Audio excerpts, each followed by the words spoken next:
Okay, so here we go. Our next comedian, our next performer is performing stand-up for the second time. The first time was 2 years ago this month when she took Jonathan. That's me.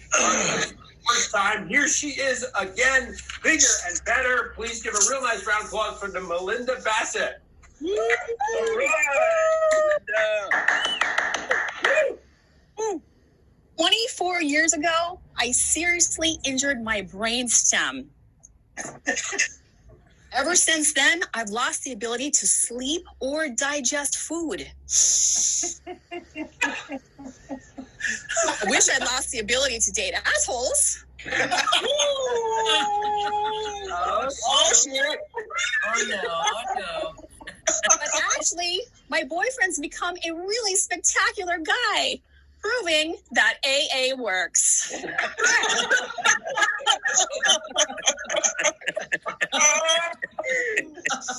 you can imagine, this type of a serious brainstem injury essentially turns a person into a vegetable. Oh. Or in other words, I'm a smarter version of Melania Trump.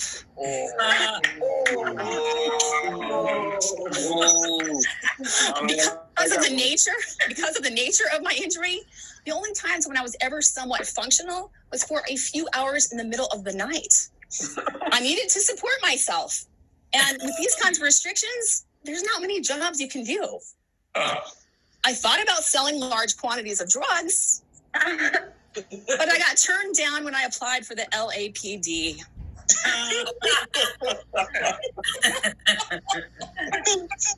Considered prostitution. But there isn't a political bone in my body.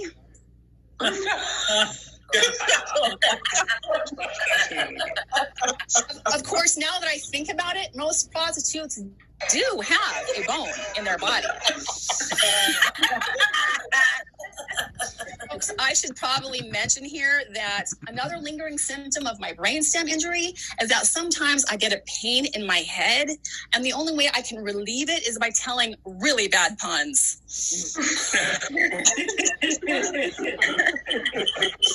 So then I applied to work the graveyard shift at 24 Hour Fitness. During the job interview, one of the questions they asked me was, why should we hire you? Since I've always heard that honesty is the best policy, I told them the truth, which was that I couldn't cut it as a drug dealer or a hooker. Based on the fact that they tore up my application right in front of me, I guess that wasn't the answer they were looking for. Then I was screwed then. I mean, what jobs are left where you don't have to show up that often or be very sharp, but still pay really well? I had one idea, but I hadn't heard anything about the retirement of Vanna White. Ding!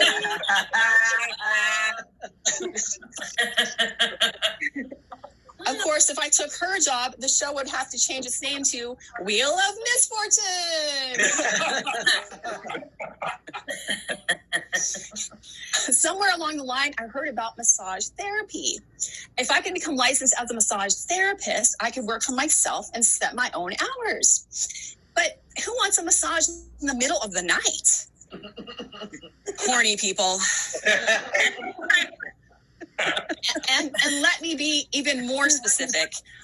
Fucking men. Okay? I soon discovered that within the county of Los Angeles, there existed a huge market of men wanting massages late at night.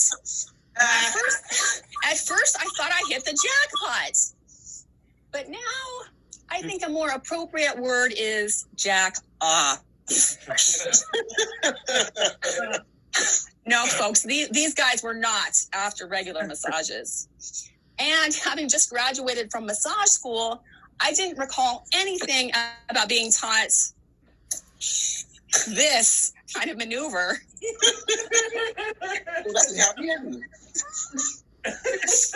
That first appointment was so scary.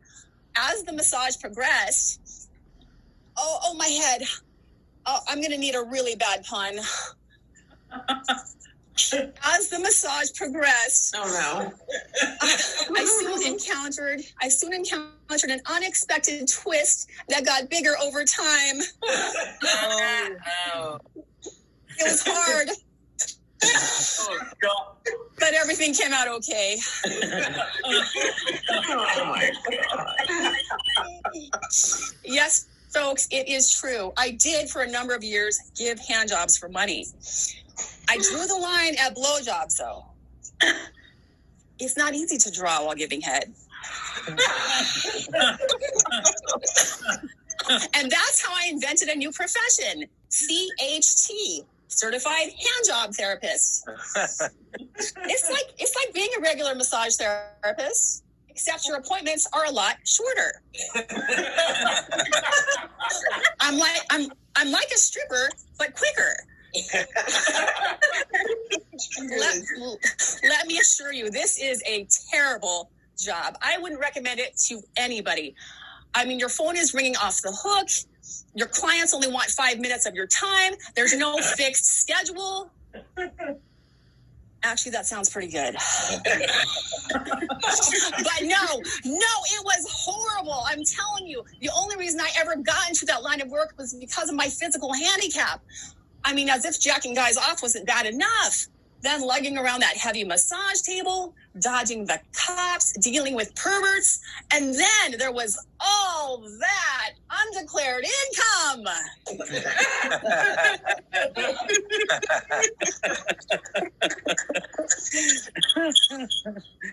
Another part of the job I really hated was when guys would call on the phone to schedule massages, and they would ask in various sneaky and subtle ways if a hand job was on the menu. You know, they couldn't come right out and ask for it because it's illegal. Yes, hello. Do you offer a full body massage?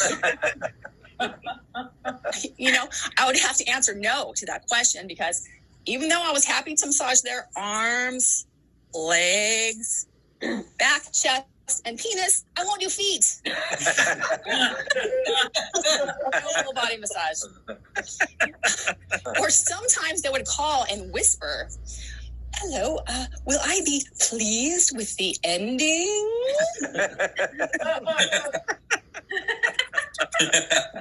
Would I know if you're going to be pleased with the ending?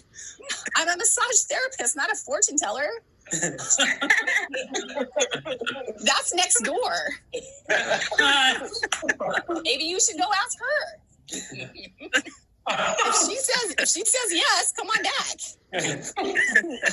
You know, I actually hired her just before you called to find out if my next client, you, was going to leave me a nice tip. She told me you'd be better off using that money to pay your back child support. Did you still want that happy ending? Giving hand jobs wasn't all bad, though. I actually met my current boyfriend this way. Yes, he booked an appointment with me online and came over for his 5-minute massage, which ended up lasting for sex. You guys didn't get that. I got to start over. Giving hand jobs wasn't all bad. I actually met my current boyfriend that way.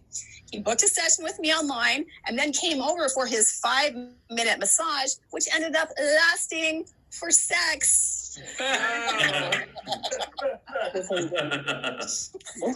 That was a first for me. I'd never had a session like that. One where I slept with a client. One where I didn't want the evening to end. One where I paid him. And true story, we're celebrating our 10-year anniversary this month. Our relationship is wonderful. Thank you. He loves me. I love him. The sex is great. My only complaint is he keeps raising his prices. Melinda Bassett, ladies and gentlemen, Melinda Bassett. Thank you. Ladies and gentlemen.